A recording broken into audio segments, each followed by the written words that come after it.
जय आदिवासी, जय जोहार.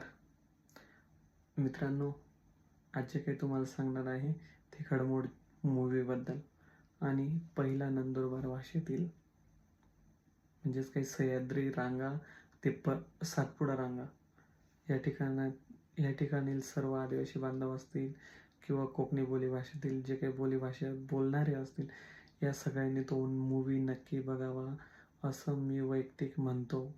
आणि का बघावा ते तुम्हाला त्याच्यातून कळेलच, पण एक एक त्याची रूपरेषा सांगतो.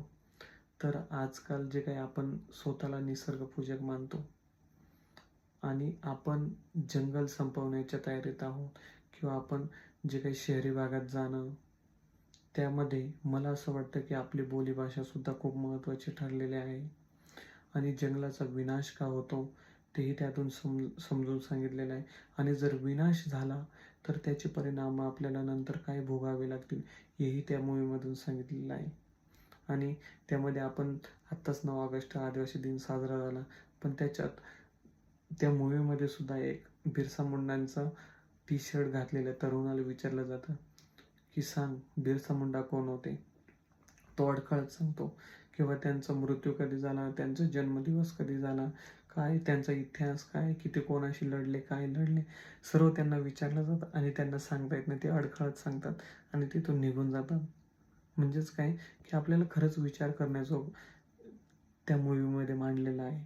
आणि त्यानंतर त्याच्यामध्ये जंगलाचा विनाश झाल्यानंतर काय होऊ शकतं आणि त्याच्यात बाबाचं कॅरेक्टर खूप महत्त्वाचं आहे की आजकाल आपण आजोबांचं खरंच ऐकत नाही.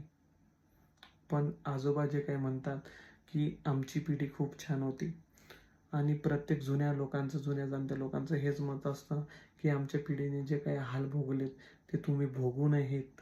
म्हणून आजच सावध झालं पाहिजे.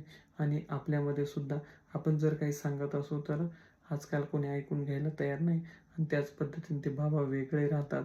मृत्यू झाल्यानंतर सुद्धा गावातल्या लोकांना बोलायचं नाही म्हणून सांगून देतात. का तर बाबा हे एक निसर्गप्रेमी त्यात दिसून आलेले आहेत आणि त्या बाबांना त्याची जाणीव दाखवलेली आहे आणि त्याचाच परिणाम त्यांच्या नातवावर म्हणजे राजूवर झालेला आहे. आणि राजू आहे ते कॅरेक्टर सुद्धा खूप छान त्यांनी साकारलेलं आहे.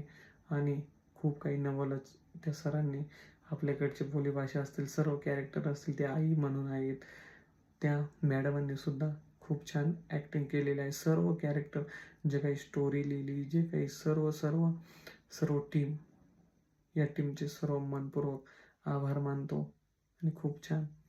आणि त्यातून शेवटी एक संदेश दिला जातो की जर आपण आज जंगलं संपवली तर उद्या आपलं अस्तित्व राहणार नाही, हे त्यातून सांगितलेलं आहे.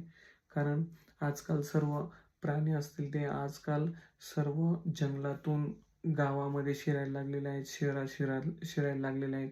आणि त्याच पद्धतीने शेवटचा जो काही एंडिंग भाग दाखवलेला आहे की राजू त्याचा लाल्याला शोधायला जातो जंगलात आणि त्या ठिकाणी जंगलतोड झाल्यामुळे त्या ठिकाणी पाणी नाही आणि पाणी नसल्यामुळे राजू सुद्धा त्यातून रिटर्न यायला लागतो. म्हणजेच काय, जर त्या ठिकाणी प्राणी राहत नसतील तर माणूस काय राहील. आणि बाबांनी त्याच्या आधीच स्टोरी सांगितली की सर्वात खतरनाक जो काही प्राणी असेल, टीजरमध्ये ऐकलंच असेल तुम्ही, तर खतरनाक जो काही प्राणी असेल तो मानव आहे. का तर याला सर्व कारणीभूत मानव ठरत आहे. मानवाने सर्व विनाश करणं चालू केलेलं आहे. म्हणूनच मानवाचा मानवासाठी घातक ठरू शकतो, हे त्यातून दाखवलेलं आहे. आणि राजू सुद्धा शेवटी मूवीच्या एंडिंगला आल्यानंतर तो सुद्धा हेच की जंगलात काहीच भेटत नाही म्हणून तो सुद्धा गावाकडे यायला तयार झालेला आहे. म्हणजेच काय, जंगलातून तो डोंगर चढत आहे, म्हणजेच गावाकडे प्रस्थान करत आहे, येत आहे. आणि त्याच ठिकाणी स्टोरी स्टॉप झालेली. म्हणजेच काय की त्या ठिकाणी आपल्याला जर एखाद्याकडे विचार करण्याची क्षमता असेल तो नक्कीच विचार करेल की राजू का रिटर्न आला. आणि त्या ठिकाणी आपण नक्कीच विचार केला पाहिजे. ह्या मताचा मी आहे आणि नक्कीच तुम्हाला तो मूवी आवडेल. एक आनंदाने विनोदाने बघा, पण एक त्याच्यातून प्रेरणा घेऊन आपण नक्कीच काहीतरी केलं पाहिजे ही सुद्धा भावना त्यातून बघितली पाहिजे. कारण त्याच्यामध्ये खूप हास्यास्पद डायलॉग आहेत आणि त्या सरांनी सुद्धा निसर्गाबद्दलचं प्रेम असेल ते सुद्धा आपल्याला चांगल्या पद्धतीने समजून सांगितलं आहे. म्हणून तुम्ही तो मूवी नक्कीच बघावा अशी आशा करतो आणि सर्व कलाकारांना माझा जय आदिवासी, जय जवाहर.